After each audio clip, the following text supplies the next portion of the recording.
waka gidanmu ne, Yaya Na Zero ne. Zuba! Halawat.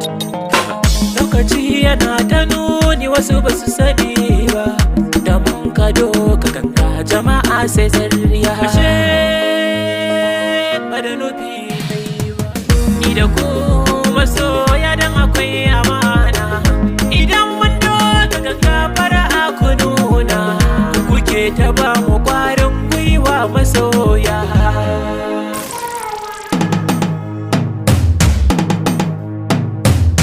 Inda ku masoya farin ciki nake, domin tsakanin mu ba kakani na. In babu ku masoya shin ya zanyi, gare ni kun yi min rana dai da masoya. Ilahu shi ya yarje ba ko dan adam ba, dan shi ya yarje ba ni ne na yi hakan ba. Da masoya a gefe ga magauta shin kudu ba, dirdaden kuna ma gefe bara na duba.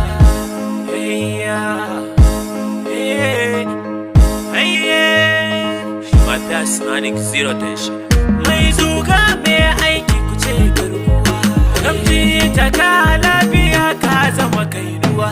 Nisan da dan maciji na ce ka zabuwa, Abdul Zero ka zan mini garkuwa.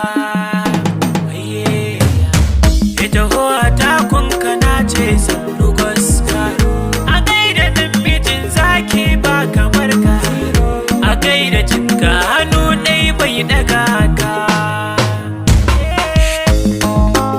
Masoya, Yaya Na Zero naku, ina kuwa akwai amana son fara bewa. Masoya, Yaya Na Zero bai dunkunai da mai gida.